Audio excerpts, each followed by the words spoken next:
के बारे में हम पढ़ेंगे।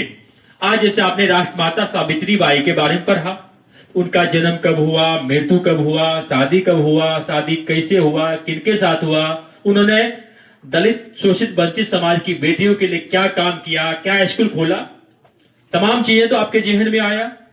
उन्होंने कितना संघर्ष करी। जब स्कूल खोली 1848 पुणे में, जब वो स्कूल खोली पढ़ाने जाती थी, इनके ऊपर कचरा फेंक दी जाती थी, गोबर फेंक दी जाती थी, मैला फेंक दी जाती थी, पैखाना बांध के फेंक दी जाती थी। हार नहीं मानी, स्कूल को तोड़ दिया जाता था, स्कूल से बच्चों को भगा दी जाती थी, फिर भी हार नहीं माना। बस एक ही जज्बात था कि हम बेटियों को पढ़ाएंगे, बेटियों को आगे बढ़ाने का काम करेंगे। इस कार्य में उनके हस्बैंड ज्योतिबा फूले साहब ने महती भूमिका निभाई। उन्होंने, इनके हस्बैंड ज्योतिबा फूले साहब ने कई पुस्तक भी लिखा, जिसको आप लोग प्रमुख पुस्तक है गुलामगिरी, जो पढ़ते हो आप लोग। सत्यशोधक समाज की स्थापना भी इनके हस्बैंड ने किया। तो ऐसे महान लेडी का आज अवतरण दिवस है। अगर मैं कहूं तो इनके ये सबसे बड़े गॉड हैं, सबसे बड़े धरती के भगवान हैं। सबसे पहले इनको पूजा तो जाना ही चाहिए, अपने दिल में रखना चाहिए इनके संघर्ष को। अभी तो उतना सोशल डिस्क्रिमिनेशन नहीं है, नहीं के बराबर है। अगर आप इनके पद चिन्हों पर चलोगे ना, तो लाइफ में कभी भी फेलियर नहीं होगा, इतना बात जान लीजिए। तो आप लोगों को आगे बढ़ना है, इनके संघर्ष को जानिए।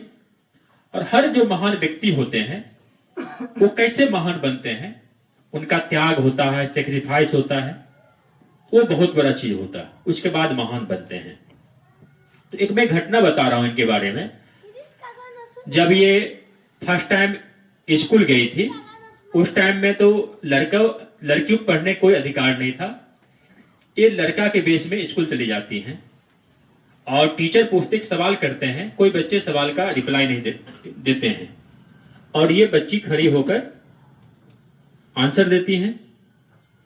तो टीचर ऐसे बोलता कि ए मुलगी, तुम कैसे आ गई? मुलगी, वहां महाराष्ट्र में लड़की को मुलगी कहा जाता है। तो फिर स्कूल से भगा दी जाती है। फिर ये अपने जाके माँ से पूछती है कि माँ बताओ कि मुलगी को पढ़ने क्यों नहीं दी जाती है। उस टाइम इनका शादी सेटिंग हो जाता है ज्योतिबा के साथ। इनकी मां बोलती है कि नहीं, ये चीज तो आपको ये बात अपने होने वाले जो हस्बैंड है ज्योतिबा से पूछना। शादी होने के बाद ज्योतिबा से प्रश्न करी, तो ज्योतिबा ने कहा ठीक है मैं पढ़ाऊंगा, और इनके हस्बैंड ज्योतिबा ने पढ़ाने का काम किया। पढ़ाने के बाद स्कूल खुला बालिकाओं की 1848 पुणे में, और दोनों हस्बैंड वाइफ मिलकर समाज में जितना भी कुरीति थी, खासकर शिक्षा के क्षेत्र में सामाजिक उत्थान के लिए इन्होंने बहुत सारा काम किया।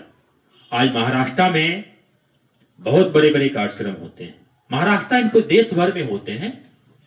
तो ऐसे में महान आत्मा को बार बार नमन करता हूं। मैं इनके जयंती पर पुनः नमन करता हूं, इनके विचारों को आत्मसात करता हूं। आप लोग भी आत्मसात करें, आगे बढ़े। Thank you so much.